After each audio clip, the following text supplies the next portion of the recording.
আসসালামু আলাইকুম। আশা করি যে যেখানে আছেন ভালো আছেন, সুস্থ আছেন। আলহামদুলিল্লাহ আপনাদের দোয়ায় আমরাও ভালো আছি। আজকে আমি রান্না করব লাউ দিয়ে মুরগির মাংসর ঝোল। লাউ খেতে আমার বাসায় সবাই খুব পছন্দ করে, বিশেষ করে আমার হাসব্যান্ড আর আমি। বাচ্চারা খুব যে একটা খায় বলবো না, তবে খায়। তো সবার আগে আমি লাউ ছিলে নিলাম ভালোভাবে দেখতে পাচ্ছেন। এখন হলো কেটে নিব। তো দেখতে পাচ্ছেন লাউটা ভিতরে কত কচি একটা লাউ। খেতে অনেক মজা হবে। তো লাউটা সবার আগে আমি কেটে নিব। আমি একটু বড় বড় সাইজ করে কেটে নিব মাংসর জন্য। তো ঠিক এরকম সাইজ করে কেটে নিব আমি বাকি সবটুকু লাউ। তো আমার লাউ কাটা হয়ে গিয়েছে। এখন আমি নিয়ে নিব ২টা আলু। লাউয়ের সাথে কিন্তু আলু খেতে খুবই ভালো লাগে, তবে সেটা অবশ্যই মাংসর তরকারির সাথে। তো ২টা আলু আমি ছিলে মাঝখান থেকে কেটে নিচ্ছি। খুব ছোট করব না আলু ২টা। একটু বড় বড় সাইজ করেই কেটে নিলাম। এখন ভালোভাবে ধুয়ে সাইডে রেখে দিব রান্নার জন্য। চলে এলাম আমি আমার রান্নায়। একটি ফ্রাই প্যান নিয়ে নিয়েছি। তার মধ্যে নিয়ে নিলাম পরিমাণ মতো তেল। এই রান্নাতে খুব বেশি একটা তেল লাগে না। তেলের মধ্যে আমি দিয়ে দিলাম পেঁয়াজ কুচি। পেঁয়াজ কুচিও যে খুব বেশি লাগে তা কিন্তু নয়। লাউয়ের তরকারিতে খুব বেশি পেঁয়াজেরও দরকার হয় না, যেহেতু লাউ দিয়ে রান্না করব।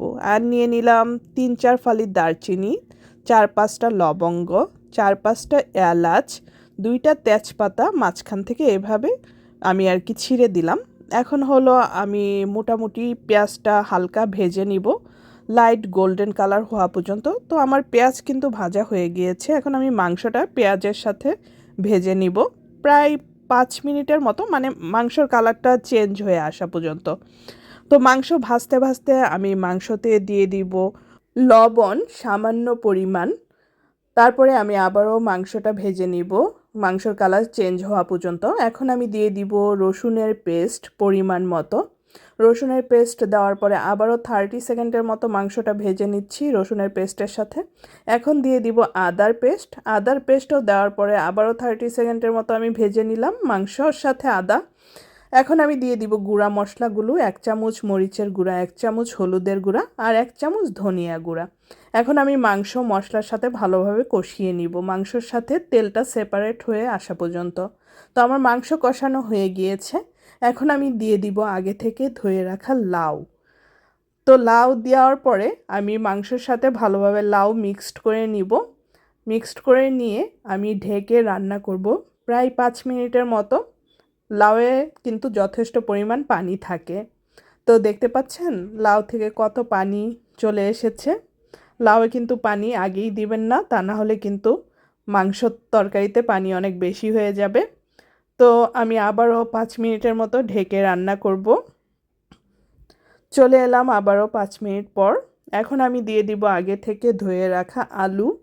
আলু ২টা দেওয়ার পরে আমি প্রায় ২ মিনিটের মতো ঢেকে একটু রান্না করে নিব। এর মধ্যে আমি চেক করে নিব লবণ ঠিক আছে কিনা। তো আমার সামান্য পরিমাণ লবণ দেওয়া লাগবে। আমি আগে লবণ ইচ্ছা করেই কম দিয়েছি যেন তরকারিতে বেশি না হয়ে যায়। পরে কিন্তু চাইলে লবণ দেওয়া যায়, কিন্তু বেশি হয়ে গেলে কিন্তু কমানো যায় না। আর দিয়ে দিলাম জিরার গুঁড়া প্রায় ১.৫ টেবিল চামচের মতো।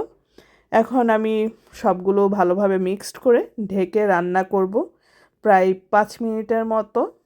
তো ঢেকে রান্না করছি ৫ মিনিট। চলে এলাম আমি আবারও ৫ মিনিট পরে। এখন আমি দিয়ে দিব মাংসতে পানি। আপনারা যেরকম ঝোল চান ঠিক সেই পরিমাণ পানি দিবেন। তো আমি পরিমাণ মতো পানি দিয়ে দিচ্ছি। এর মধ্যে আমার লাউ আলু ভালোভাবে সিদ্ধ হয়ে যাবে, আর আমি যেরকম ঝোল চাচ্ছি তরকারিতে সেরকম ঝোল থাকবে। লাউয়ের তরকারি মাংস দিয়ে একটু ঝুলঝুলেই কিন্তু খেতে অনেক মজা হয়, কষানো কিন্তু মজা হয় না কখনোই। তো এই যে আমার তরকারি কিন্তু হয়ে গিয়েছে। এখন আমি দিয়ে দিচ্ছি 4টা কাঁচা মরিচ। দিয়ে এখন আমি মিডিয়াম লো হিটে রান্না করব ৫ মিনিটের মতো। এর মধ্যেই আমার রান্না হয়ে যাবে। ফিরে আসছি ৫ মিনিট পর। চলে এলাম আমি আবারও ৫ মিনিট পর।